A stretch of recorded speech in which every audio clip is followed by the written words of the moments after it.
Hello, hey, what up everyone? I'm Sinnycool, and this is Everquest Project 1999. And today we are on the green server on my 60 Warlock, aka Necromancer. Halfway through 60, I got a nice big buffer, good old 3 deaths or so. But today we're going to be going over how to root rot.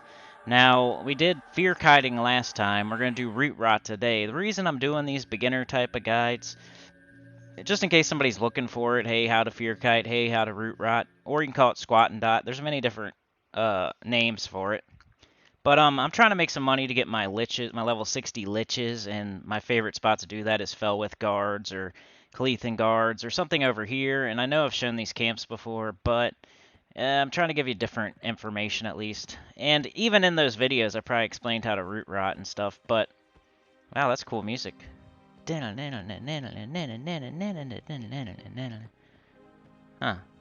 Never heard that before. Huh. That's cool. Anyway, we are at the Felwithe ramparts. So it'll be, I could probably do like at least 3 or 4 guards showing you how to root rot, and you don't really need too many examples, right? So when I root rot, wow, I've never seen both of those guards in the same spot before. That's cool. Usually I kill them as they pop. I like to do this one first now, by the way, so a little bit more better new information for this camp. The ramparts. I like to do Kiston first because, like I've explained in other videos, he'll walk from like here, and he'll go down here, and like as soon as he hits like the music, that's perfect. If you hear this music, you're in danger of getting an ad. General Jaleel is right behind this false wall. So General Jaleel will add on while you're fighting Kiston if you can hear that music. I think that is like almost, I can't remember if that's safe or not. I kind of like him to walk up the ramp and be up here, but now he's going back. So he's kind of annoying today. So we'll go fight somebody else to show root rotting, unless he decides to walk all the way over here. But yeah, I'm going to go over root rotting today. When you're a necro, if you can't fear kite, like I kept saying in that last video, you need to find a nice big area. You gotta be able to fear and not get ads. You gotta be able to, I think I can get them from there. But okay, here's how you root rot. Ready? So, dang, I don't have freaking lich up. Definitely want lich. Lich is always, and that's what I'm going for, honestly. That's why I'm killing these guards. I want money. I want to be able to just sell stuff to the merchants. I hate going to the EC tunnel and selling stuff these days. So I just want to sell to a vendor and just get my plat that way. And these swords are worth 20 plat a piece, and you know. So anyway, how to root rot. So first you want a lich, of course. I don't use a pet, but you can. It just makes it a little more clunky. Of course he ran away. Alright, so anyway, let's go find a different guard. Because if I fight him anywhere where that music's playing, I'll get General Jaleel, and he's just annoying and whatnot. But slightly different, not really though here. I got a snare. I got root. Why are you going to need a snare if you're rooting? I'll tell you in a minute. I got my longest best dot, splurt. I got pyrocore, one of my best. It's a fire dot. So yeah, vexing Mordania, I always use that. I got invis in case I want to go do something or whatever. But also lich and feign death always. So vexing Mordania, splurt, feign death. You almost always want to have those up. Where is this guard? Where did he go? He go somewhere strange? This is weird. Alright, here we go. Let's just kill Tree Run. Alright, so how to root rot. First, you want to lich. That way your mana's coming back the entire time. Second, you want to root. Root rotting. It involves rooting. Paralyzed Earth. Alright, so he's rooted. Now, we're going to hit him with every single dot. So we got splurt. He's going to try to root me. We splurted him. My game's being laggy. Okay, a pyrocore. So my 2 longest best dots probably. And then of course vexing Mordania to counteract my lich. So I can sit down and get meditate while I'm doing this. And then I like to snare as well. In case his root breaks, the snare will still be there. It doesn't overwrite. Root does not overwrite snare. So he's snared now. I'm going to go behind this wall so he doesn't cast on me and root me and be annoying. I'm going to sit down and I'm just going to wait for him to die. That's pretty much all root rotting is. You lich, you root them, you dot them up with dots that do not do direct damage. It's the same thing as fear kiting. You do not want to do any kind of direct damage because it'll break the root, and it just makes everything more annoying. The best root rot, you're going to root them once, they're going to stay rooted, they're going to be dotted, they're going to die slowly while you meditate, and that's what root rotting is. And it's more controlled than fear kiting. You don't have to worry about, hey, this thing's going to be running all over the place with ads and stuff. If you root something in a spot, it's going to stay there, and hopefully you root it somewhere where nothing's going to walk by. Alright, so he's dead. I like to wait for a tick of mana before I stand up. There we go. Run over here and loot him up. Boom, 20 plat sword. It's like 20 and a half plat or something. Pretty nice. Let's go find another one, and I'll explain it again. The main thing you want to remember is just don't do direct damage. So that's why with the pet, you can do a pet if you want, but you're probably going to be rooting more often. The good thing about the pet is it will taunt, and sometimes it'll keep the aggro on it, so it won't matter if the root breaks. Not as much as like if you're doing it on your own here. Let's find, I think Lowvein is his name. Wonder where he is. I hate doing this camp out of order, and there he is. Alright, so root. I'm already liched. He's rooted. I boot in between. I hit splurt. No direct damage at all with splurt. Boots. Pyrocore. No direct damage with Pyrocore. Boot. Vexing Mordania. No direct damage with Vexing Mordania. I could also use Cessation of Core as well if I wanted to go all out. Boot. Snare. Just in case root breaks, because sometimes it will. Even though, like, if you're doing direct damage, it's definitely going to break. If you're using a pet, it's probably going to break, because your pet, like the Necromancer pet, does a life tap. Life tap is direct damage, so if you use a pet, it's probably going to be doing a life tap, and even though it's just a small direct damage, it'll still break his root, and you'll still have to deal with that. So if you're confident your pet's going to keep aggro, you're confident your pet's not going to die, yada yada, it's another dot, but it's also a direct damage. So he rooted me, so I was waiting for the root to wear off. Now I'm going to go around the corner so he can't cast on me, and just wait for him to die. And meditate, lich, Vexing Mordania while I'm waiting for him to die. So that's pretty much it. That's root rotting. Other classes can do it. Druids, shaman, who else could do it? Maybe enchanters, I'm not sure about that one. But other classes can do this as well. I think necromancers, they're probably not the #1 root rotter. I think shamans might be #1. But necromancers are definitely up there for root rotting, and it's just all situational. If you want to use your pet, if you want to fear kite, you're going to have to do it in certain places. Normally outdoor zones or places with wide open area.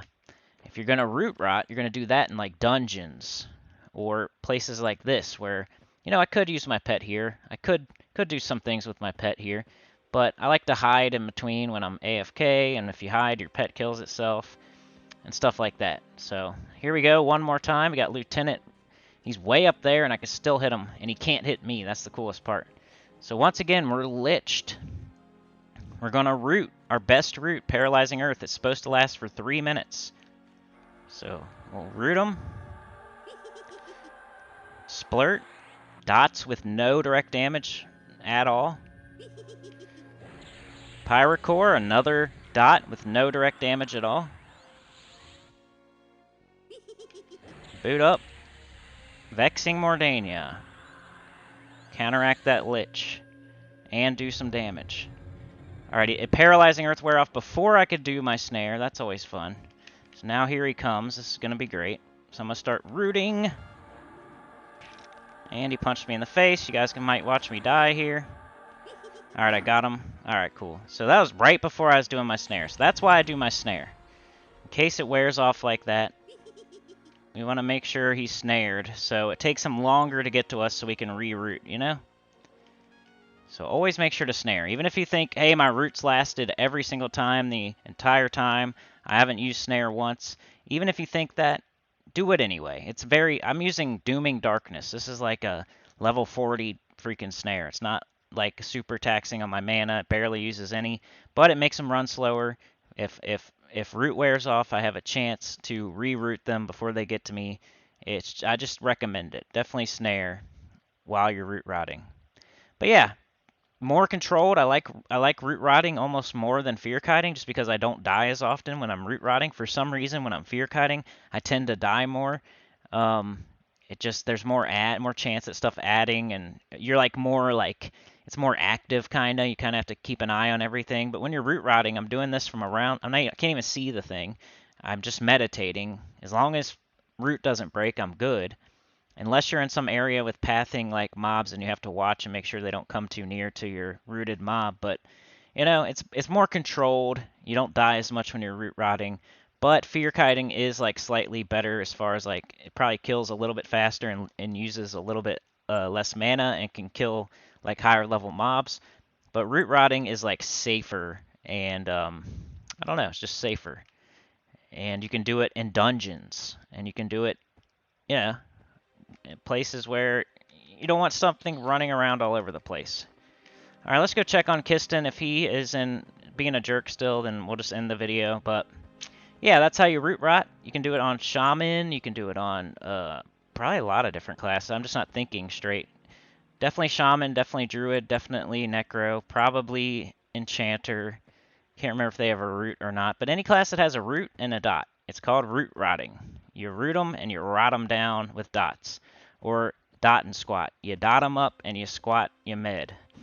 The whole thing is they're rooted, they're dying to dots while you meditate. So you're gaining your mana back while you're killing something. Instead of like if you're a warrior or a paladin or a ranger or anything else, you're going to have to be attacking. You're not meditating, you're not sitting. So you have to do that in between battles. As a necro, I can meditate while something's dying, while I'm in a fight. So that's what's cool about root rotting and fear kiting. I'm meditating while I'm fighting. That way I'm ready for the next fight. But yeah, I don't know what you guys think of these videos. I hope you like them. Really, the reason I did root rotting and fear kiting is just an kind of bridge in between, just to get videos out to y'all. And maybe a beginner would type in how to root rot or how to fear kite. And you know, I'm trying to make money right now for my level 60 liches, which there's like a bloody skeleton and a specter. So those are really cool, and I really want them bad now that I got my specter pet. And yeah, then I'll get back to exploring Kunark and plat farming. So don't worry, those aren't over yet. We're still doing that. If anything, I might have one more of these, and that's about it. And also our shaman. Our shaman, I almost have it twinked. I'm just doing like basic stuff. I just want it to have something in every slot, and it's just whatever I can get. Nothing special yet. Later on, we'll like twink it better. But for now, I just want something in each slot. I still need some bracers, and then we'll be ready to go with the shaman. I'm also going to do a live stream soon with the boys. I don't know when, probably in the next couple weeks. But, you know, I've been asking, you know, Trey and Faceless One and David and, you know, Serwin, a.k.a. Battle Guides. There's been a few other people. I've been talking to Listhar, I think his name is. It's a Ixar Necromancer. Listhar, I think it. I don't know. / friends. I'm trying to shout some people out. Friend all. We got Stex and Zero. Haven't talked to either one of those in a while. But, yeah, I've been talking to Listhar. Your name's hard to say, bro. Sirwin, a.k.a. Battle Guides. This dude, Stave, wanted me to bind him near the Paladin guild leader so he could de-level his character. Now, I know that sounds strange. Put it in the comments what you think about that. I made sure to ask, you know, you're not like de-leveling your brother's character or something? And he's probably listening right now. But what I want to say about that is, in the end, I believed him. We talked for a while. I think he was being honest with me, and he just wants to de-level and use his awesome level 60 ranger equipment on a level 4 ranger. I think he was being honest with me, so don't think I don't believe you, bro. But I had a couple people in the zone like, "What's he doing?" I'm like, he wants to de-level," and they're like, "That's weird." I'm like, "Yeah, I hope he's not like de-leveling his brother's character or something." And they're like, "Yeah, that's probably what it is." I'm like, "I don't know, man. He seems legit to me, so I wouldn't do it if I didn't. I wouldn't do it if I thought it was like illegitimate." So anyway, he knows I asked before, like, but yeah, you would probably lie if you know if you were doing that type of thing. But he seemed legit. He knew what he was talking about. It seemed like it was his character, and he just wanted to run back through the levels with his awesome equipment. So I did it. I believed him. And the Paladin guild leader killed him over and over and over and over, and he had tons of bodies out there. He went all the way from level 60 to level 4. What do you think about that? Would you guys ever do that? I don't know. I'd probably just start a new necro if I was gonna do that, and just have somebody. But once again, he probably has no drop equipment that's like really awesome that he can't give to a new character. So it kind of makes sense if you think about it. Using like planar gear that's like you can't trade to another character maybe, or no drop gear.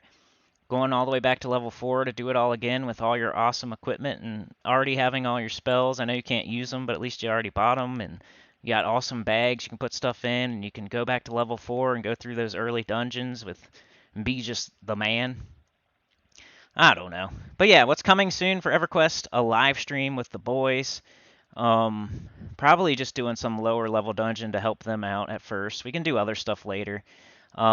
Maybe one more video like this, but after that it's back to exploring Kunark, platforming per hour videos, and the shaman eventually. As soon as I can get me some bracers, I think we'll start up with the shaman. We'll go level 1. I'll try to pause as much as I can so you're not just watching me kill 10 decaying skeletons in a row, and I'll just hit the dings and maybe show you a couple fights if I do any quests or talk, the interesting things in the early levels, but try to get every ding on video, and try to do another 1 to 60 character like I did with my necro. If you want to watch this character go from 1 to 60, it's like all on video. So pretty much, I think I got almost every level on video, because there's like almost 100 videos now, and they're all of this necromancer. So I think I pretty much showed 1 to 60 of me pretty much soloing all the way to 60 on my necromancer on the green server, duoed a couple times type of stuff. Now I'm getting into platforming videos and exploring videos and twinking videos. So, but anyway, that's it for today. Remember to root rot. You just need to, if you're a necro, you lich first. If you're a shaman, you probably cannibalize or whatever you do. And you root them. And you make sure to do no direct damage at all. Don't nuke them. Don't do any dots that do direct damage. There's certain dots that do direct damage first, and then they trickle a dot out. Don't do those. Do the ones I showed you. Splurt, your Fire line, your Bond of Death, aka Vexing Mordania line, your Cessation line, the little red muscle one, like anything that does no direct damage. And if you do one accidentally and it does direct damage, just switch it out for something else. Hey, here he is, so let's kill him. Alright, so I always lich first. Okay. You don't have to have the boots, I just have them. Root them. Best root, 3-minute root, Paralyzing Earth. Splurt, my best dot first, because it's going to run the longest, does the most damage. Boom, my second best. Plus I'm liching right now, so I'm losing health I can gain back with Vexing Mordania. Boom, that's my second best dot. Now Vexing Mordania, I always do this line to get my health back while I'm liching. And then hopefully snare them before root breaks, unlike the lieutenant who's decided to be an a-hole. Just in case root breaks, snare them. It's also a tiny dot, isn't it? I think it does very small damage, but it's mostly for the movement stuff to make them move slower and run to you slower. But yeah, always put on that snare. That's just, if you haven't ever heard that tip before, when you're root rotting, you root, you put on all your dots, you meditate, but don't forget to put a snare on them if you got it, just in case root breaks. That way you can run away, let them run slowly to you while you root them again. And I guess if you need to reapply any dots that run off, why do I hear somebody walking around? That was weird.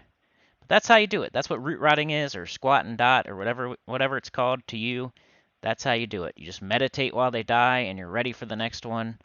And it's way more controlled. You can do it inside dungeons. You can even do it in places where you would fear rot, but it's more controlled. You can snare the thing, bring it wherever you want it, wherever's super safe, and then root it. If you need to pull it, that's fine. I don't need to pull here. I just waited till they got to a certain spot and then rooted.